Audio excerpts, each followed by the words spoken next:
जय श्री राधा कृष्ण भक्तों, आज हम आपको बताएंगे राधा अष्टमी व्रत कैसे किया जाता है। हमें यह व्रत बिल्कुल सरल तरीके से हम इस व्रत को कैसे कर सकते हैं और इस व्रत की क्या कथा है। राधा जी का नाम राधा कैसे पड़ा, तो भक्तों आप जान लीजिए हम राधा जी का व्रत कैसे करें। सबसे सरल विधि, हम सबसे पहले राधा अष्टमी को ब्रह्म मुहूर्त में उठें और ब्रह्म मुहूर्त में उठने के बाद स्नान आदि से निर्वित होकर अपने पूजा स्थान पर जाना है। फिर पूजा स्थान पर जाने के बाद हमें हाथों में गंगा जल लेकर उस जल से हमें संकल्प लेना है कि हम आज राधा अष्टमी का व्रत करेंगे और हम व्रत को 12 बजे तक करेंगे या आज पूरे दिन का व्रत करेंगे या फिर हम अगले दिन ही पालना करेंगे। जैसे भी आपको व्रत करना है उसी के अकॉर्डिंग आपको संकल्प लेना है। संकल्प लेने के बाद उस पानी को आप नीचे जमीन पर छोड़ दें। फिर आपने उसी तरह से चौकी को सजाना है जैसे कि आप लोगों ने जन्माष्टमी के दिन श्री कृष्ण भगवान के लिए चौकी को सजाया, झूले को सजाया। ठीक उसी प्रकार से चौकी सजाकर, झूला सजाकर फिर आप, अगर आपके पास राधा जी का विग्रह है तो राधा जी को स्नान कराए, उनका श्रृंगार करे और उन्हें सुंदर सुंदर वस्त्र पहनाकर उन्हें झूले में बिठाए। अगर आपके पास राधा जी का विग्रह नहीं है, लड्डू गोपाल जी है, तो लड्डू गोपाल जी को ही आप राधा रानी बना सकती हैं। उनका श्रृंगार करके उन्हें झूले पर बिठाए और उन्हें झूला झुलाए। फिर आपको राधा जी की आरती उतारनी है। अगर हो सकी तो राधा चालीसा का भी पाठ कर सकती हो और आपको ओम राधा वल्लभ नमो नमः, ओम राधा वल्लभ नमो नमः, श्री राधा वल्लभ नमो नमः, इस तरह से आप मंत्रों का उच्चारण भी कर सकते हैं। और फिर आपको उस दिन राधा जी का जो मनपसंद व्यंजन है, मनपसंद भोग है, उसको बनाना है। राधा जी को सबसे प्यारा व्यंजन है अरबी की सब्जी। आप अरबी की सब्जी बना सकते हैं, अरबी का हलवा बना सकते हैं, दही अरबी बना सकते हैं, आप अरबी से कुछ भी बना सकते हैं। राधा जी को अरबी सबसे प्यारी लगती है, सबसे अच्छा व्यंजन लगता है। और फिर दूसरे नंबर पे आता है कढ़ी चावल। राधा जी को कढ़ी चावल भी बहुत पसंद है और उनको मिठाइयों में रबड़ी बहुत पसंद है, आप रबड़ी भी बना सकते हैं। और राधा जी को नीला रंग बहुत अधिक पसंद है, इसलिए आप अगर हो सके तो राधा जी का जो ड्रेस है वह नीले रंग की ही लाएं। इस प्रकार से आप राधा जी की जो मनपसंद चीजें हैं उनके द्वारा आप राधा जी को खुश कर सकते हैं। और राधा जी को सबसे अधिक प्रिय पान का बीड़ा भी है, इसलिए आप राधा अष्टमी को राधा जी को पान के बीड़े का भोग जरूर लगाएं। इससे राधा जी बहुत खुश हो जाती है। और अगर आप हो सके तो राधा जी को राधा अष्टमी पर ठीक 12 बजे, क्योंकि उनका अष्टमी को ठीक दिन में 12 बजे जन्म हुआ था, इसलिए आप ठीक दिन में 12 बजे ही राधा जी को कमल का फूल अवश्य चढ़ाए। क्योंकि हमारी श्री राधा रानी जी कमल के फूल में विराजमान बैठी हुई ही ब्रज भानु जी को मिली थी, इसीलिए हमें कमल का फूल श्री राधा रानी जी को जरूर समर्पित करना चाहिए। और फिर जब हम राधा अष्टमी मना लेते हैं तो उस कमल के फूल को हमें अपनी तिजोरी में रखना चाहिए, जिससे हमारे घर में धन धान्य की कमी नहीं होगी और धन धान्य बढ़ता ही जाएगा। यह उपाय तो हमें जरूर करना चाहिए। इस प्रकार से हम विधि विधान से श्री राधा रानी का जन्म महोत्सव मना सकते हैं। तो भक्तों आइए सुनते हैं राधा अष्टमी व्रत की कथा, जाने कि राधा जी का नाम राधा कैसे पड़ा। राधा अष्टमी हिंदू धर्म में भाद्रपद मास के शुक्ल पक्ष की अष्टमी तिथि श्री राधा अष्टमी के नाम से प्रसिद्ध है, क्योंकि राधा जी का जन्म इसी अष्टमी तिथि को हुआ था।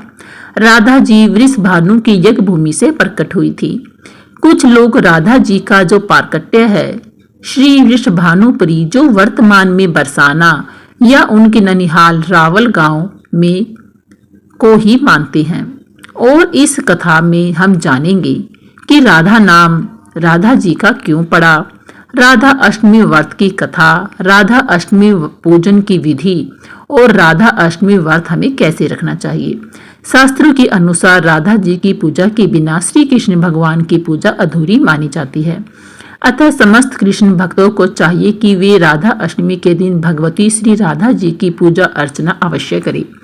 इनका राधा नाम क्यों पड़ा? श्री राधा भगवान श्री कृष्ण के प्राणों की अधिष्ठात्री देवी हैं, इसलिए भगवान इनके अधीन रहते हैं।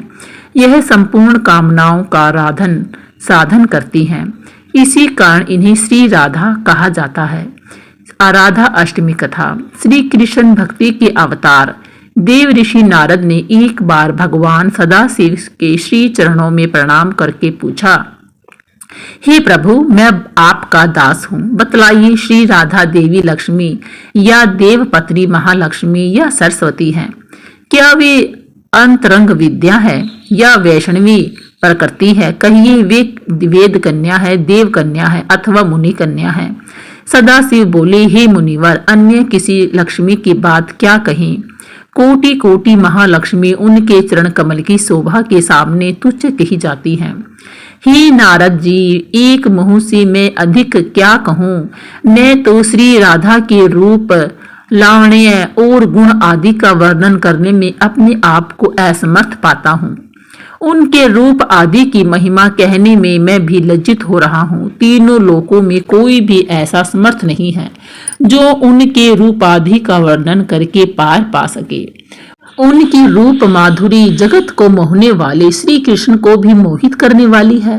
यदि अनंत मुख से चाहूं तो भी उनका वर्णन मैं करने में समक्ष नहीं हूँ। नारद जी बोले, हे प्रभु, श्री राधा जी के जन्म का महात्म्य सब प्रकार से श्रेष्ठ है। हे भक्त वत्सल, उसको मैं सुनना चाहता हूँ। हे महाभाग, सब व्रतों में श्रेष्ठ व्रत श्री राधा अष्टमी व्रत के विषय में मुझको सुनाइए। श्री राधा जी का ध्यान कैसे किया जाता है? उनकी पूजा अथवा स्तुति किस प्रकार होती है? यह सब सुनने की मेरी इच्छा है। हे सदाशिव, उनकी चर्या, पूजा विधान, अर्चन विशेष सब कुछ मैं सुनना चाहता हूँ। आप बतलाने की कृपा करें। शिव जी भगवान बोले, वृषभानुपुरी के राजा वृषभानु महान उदार थे।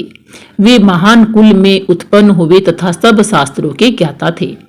अणिमा, महिमा आदि 8 प्रकार की सिद्धियों से युक्त श्रीमान, धनी और उदार चेता थे।